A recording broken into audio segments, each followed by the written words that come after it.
start to build waves upon waves. Delta starts carrying theta, theta starts carrying alpha, alpha starts carrying beta, beta starts carrying high beta starts going right into gamma, and those are all harmonics of one another, and there's a tremendous amount of information that takes place. Hello, and welcome to the Pacific Channel, where you learn about the law of attraction, how to manifest anything you want, meditation, and more. In this video, Dr. Joe Dispenza is talking to a host named Danielle, whose cousin suffered a brain injury. Dr. Joe gives her hope when he explains the amazing results that he has seen with people with brain injuries and how they recovered from it. Basically, he talks about three different solutions. First, he talks about neuroplasticity and how the brain can heal itself with the right stimulation and the right signal. Years ago, the scientific community believed that you were born with a limited amount of brain cells and that you couldn't grow more of them. But now there is substantial evidence that we can create new brain cells and even higher intelligence. After that, Dr. Joe talks about the second solution, which is the authorized remote coherence healing groups and the amazing results that they get. And then he talks about a third solution, which is hyperbaric oxygen. According to the Mayo Clinic, hyperbaric oxygen therapy involves breathing pure oxygen in a pressurized environment. Hyperbaric oxygen therapy is a well-established treatment for decompression sickness, a potential risk of scuba diving. Other conditions treated with hyperbaric oxygen therapy include serious infections, bubbles of air in your blood vessels, and wounds that may not heal as a result of diabetes or radiation injury. In a hyperbaric oxygen chamber, the air pressure is increased 2 to 3 times higher than normal air pressure. Under these conditions, your lungs can gather much more oxygen than would be possible breathing pure oxygen at normal air pressure. But of course, hyperbaric oxygen therapy is a very physical, matter-based type therapy that doesn't really have anything to do with energy healing and meditation. Still, according to Dr. Joe, it works. Without further delay, let's listen to Dr. Joe. I will tell you that to different degrees that people who have had traumatic brain injuries, who have had certain limitations in terms of motor function, in terms of vision, in terms of language, in terms of cognition, we've seen some pretty significant changes. By the way, to my surprise, and I always say to the person, I'm more surprised than anybody. But it takes information and knowledge to understand that it's not going to be the brain that changes the brain. It's not going to be matter that changes matter. That would just take a long time. If your cousin has a decent cognition, then I would suggest that two things. One thing is that he study the material and begin practicing the work and understanding it may take a little bit of time to hit the golf ball straight down the fairway or to hit the tennis ball with a little English inside the boundary of the court.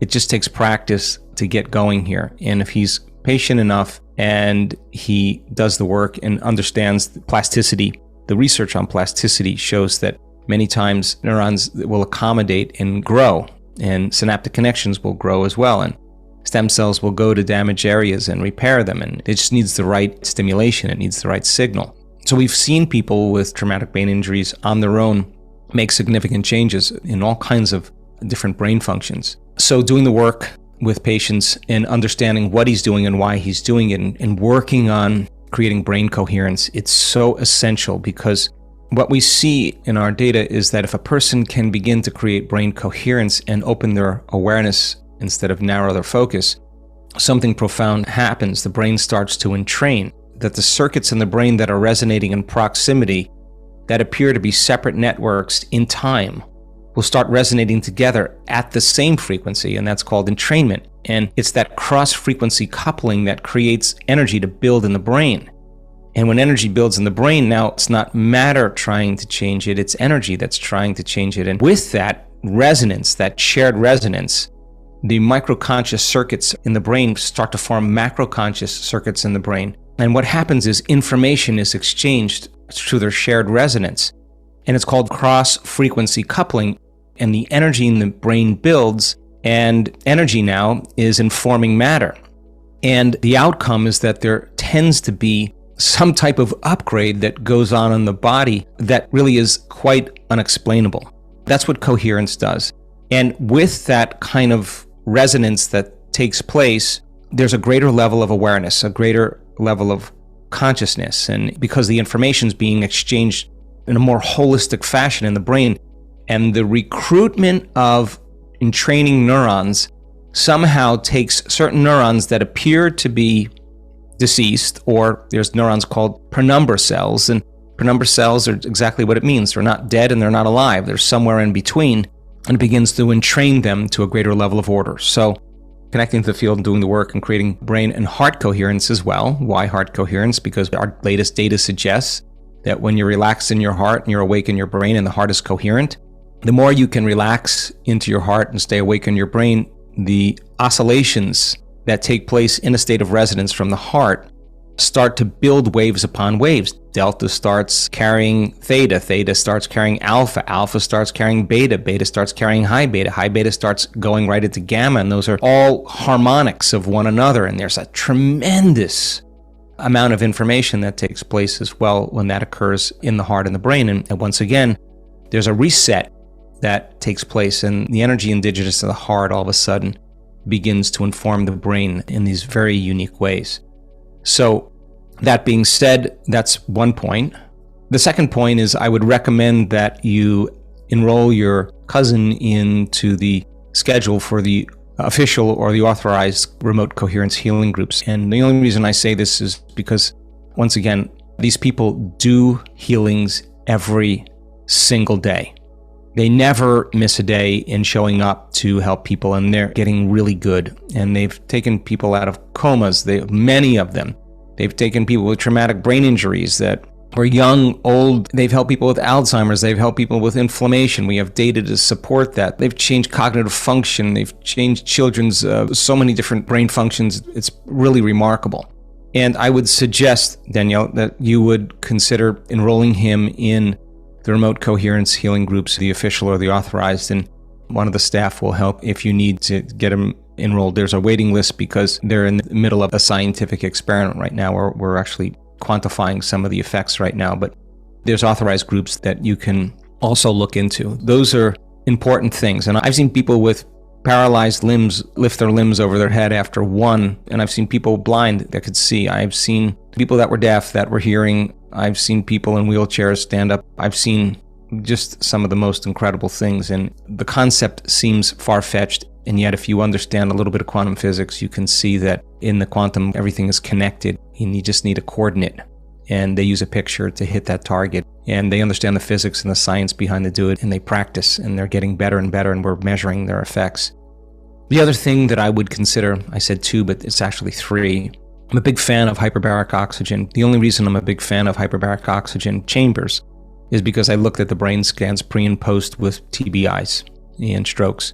And once again, there are traumatic brain injuries, there are dead cells, and there are alive cells, and then there are cells in between that are not quite dead and not quite alive. They're in stasis.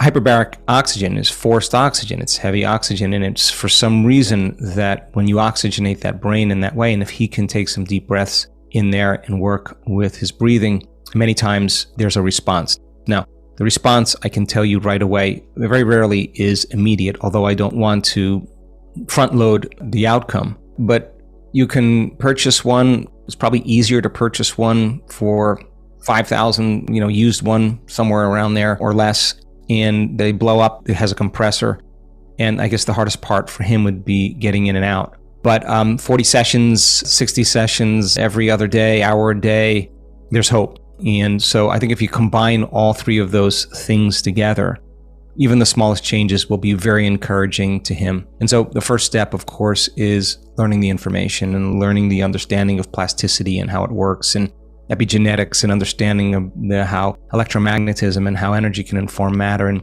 having him really learn the information really well before he exposes himself to the experience. And if I didn't see people have profound changes from TBIs, strokes, or head injuries, I wouldn't say anything, but we've had enough cases that really have surprised me as well. So it's a journey, without a doubt, but the possibility has become a reality for more than one person.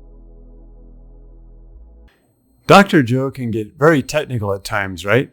And one of the most important things he said so quickly that you may have missed it. So we all know how when Dr. Joe gives a guided meditation, he has us focus in on a body part. That's specific. That's narrow focus. And then what does he do? He has you focus on the energy of space around that body part. Why?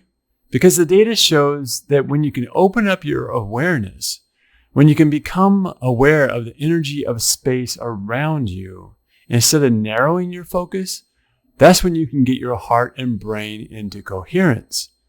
This is the key to strive for, to become more aware. That's when the magic happens. That's when the brain and heart go into coherence. And then information is exchanged from the heart into the brain. The brain eventually goes into the gamma brainwave state, and there, mystical, unbelievable, wonderful things happen to us.